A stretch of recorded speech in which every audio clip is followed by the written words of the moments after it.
Myria Games is an upcoming blockchain gaming studio and network. Now, they are in some ways a kind of combination of Gala Games and Immutable X, where you have the gaming ecosystem and the nodes like Gala, but then they're building an Ethereum layer 2 like Immutable X. And because Myria is still new, we have the opportunity to get in on the ground floor if we choose to with their nodes rather than paying like $80,000 for a Gala node license. Now, Myria has a rockstar team, and I have been in direct contact with them, and I know that there's been a lot of demand from the community to actually see the team because the last AMA was just on Discord. So next month, I'll be hosting an AMA with a few of the team members here on DeFi Now, and more on that in a little bit.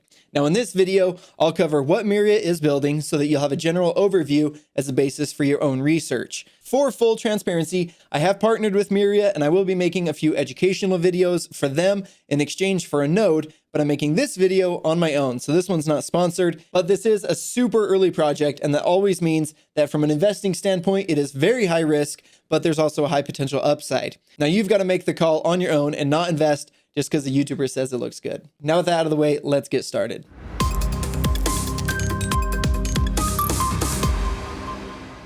Welcome to DeFi Now. I'm Josh Cross here in the new studio. We just moved into a new place a couple weeks ago and built this new DeFi Now HQ. So let me know what you think of it. And remember, this isn't financial advice or an endorsement of any kind. It's purely informative. As always, don't invest because I said so. Make your own decision. Now, what is Myria? To understand it, let's look at the full picture and then we'll break it down. So on the top, you have Myria Studios and their games and the partner games, the dApps, and so on. Those are all connected to the Myria NFT marketplace, the decentralized exchange, wallet, and game platform, and all of that is on their layer 2 network powered by the nodes, and that is running on top of Ethereum. So gaming ecosystem combined with full-fledged layer 2 built on ETH. The gaming aspect is a cornerstone of Myria, and since the games will connect with the blockchain, a lot of the in-game items will be NFTs, of course. That's kind of what we expect now. And that's awesome, and it's to be expected. But the real standout is that a single NFT can be used in multiple games, and this is key because it will greatly increase the utility of the NFTs.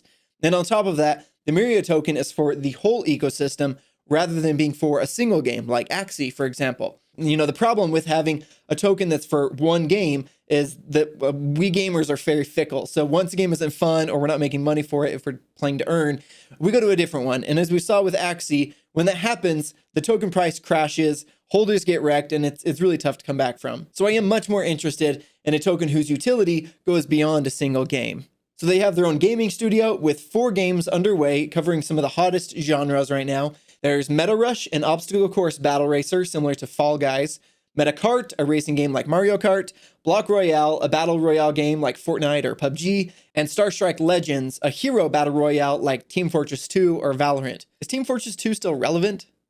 I don't really know. I haven't played in a long time. Anyway, I think this is a great strategy because in order to get as many players as possible, it's important to put out games that people are interested in. These are wildly popular genres for a variety of playstyles. As long as these games are done well, and they have to be done well, this should be a strong start. One of their other big focuses will be to onboard other gaming studios to build on Myria. So far, there's only Moonville Farms and Hot Slice Tycoon, but there's very little info on those, and the studios are basically unknown. So let's just wait and see on them and not get excited about what those might be or something. I think it is an excellent strategy to get other gaming studios onboarded, and I think it's really important to do so because they're kind of trying to be, you know, the Steam of blockchain. But I'd like to see some more well-known studios announced that are working together with it. Now, let's look at how their network will function to see if it could be worth getting a node. Now, apologies if you're already familiar with ZK rollups, but just make sure that everyone is on the same page. I'll quickly explain them. Ethereum is what's considered a layer 1 network. That means it has its own coin, ETH, and its own security and consensus model. Ethereum is by far the most secure and adopted smart contract platform, but this means that if you want to send a transaction, you're competing for Ethereum block space against the 78th Bored Apes knockoff collection being minted, and suddenly you have to pay $600 to send $30 to Coinbase. You know, sex is cool and all, but have you ever paid $85 for a failed Ethereum transaction? Delicious. The tremendous demand for space within Ethereum blocks has led to it being wildly expensive at times and completely unusable for gaming. So layer 2 networks are being built on top of it rather than using it directly. By creating a layer on top of Ethereum, you can have extremely fast and cheap transactions while benefiting from the security, the liquidity, the infrastructure, and the users of Ethereum. Now, Myria hasn't published their white paper yet, so we don't know the exact details of how they'll implement their L2, but we do have a broad overview. They'll have zero-knowledge, scalable, transparent arguments of knowledge, or ZK Starks. That mouthful of an acronym means that you can prove something is true without revealing the details and bundle them all up into one transaction. ZK Starks are possibly the best scaling solution that we have for Ethereum right now. Now they're claiming 9,000 transactions per block, and a block is created and then given a proof. Then up to 200 of those proofs are rolled up and then batched together in a single Ethereum transaction, which confirms their validity. Now, I hope that makes sense, and I'll leave it at that, but if you're interested in digging more into the weeds, let me know in the comments or drop a question for the team in the Google form link in the description.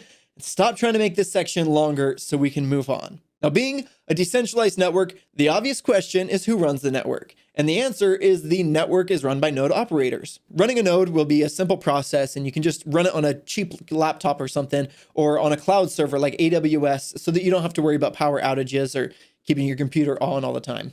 However, like Gala, in order to run a node, you'll have to buy a node license. And in this case, only 55,000 licenses will be available in total. Gala has 50,000, Myria has 55,000 licenses.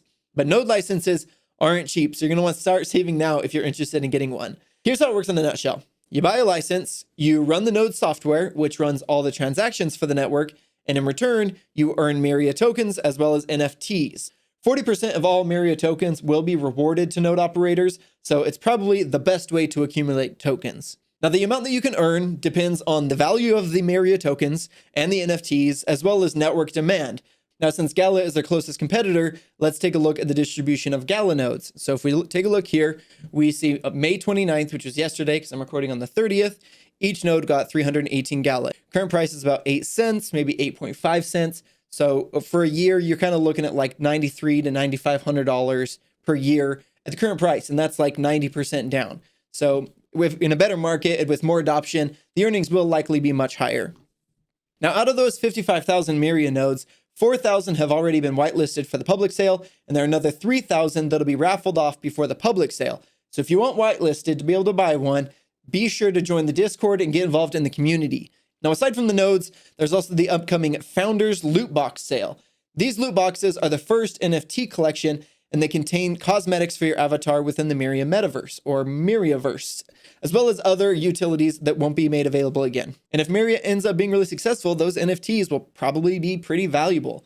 Now, normally you'll have to be among the first 4,000 people in Discord to reach level 15 to get whitelisted. There's a lot of people that already have a head start if you haven't started yet. But we're giving away 2 whitelisting spots for the Founders Loot Boxes, so let's talk about that. Now, as I said earlier, you can drop your AMA questions in the Google form link in the description, and our 2 favorite questions will each receive Founders Loot Box whitelisting spots. Now, I expect we'll get loads of questions, and probably a lot of good ones, and probably some bad ones. So if you want a shot at being chosen, make sure that your question, A, wasn't already answered in the last AMA, which is linked in the description. And also, please put some thought into your question, or else I'm just going to publicly shame you, Kevin. With that said, let's wrap up. So make sure you're subscribed if you haven't yet, so you don't miss the next AMA and all the other upcoming videos and live streams and stuff. And make sure to drop a like while you're at it and comment what you think of Myria or the new studio or whatever you want to talk about down below. Thanks so much for watching and keep exploring.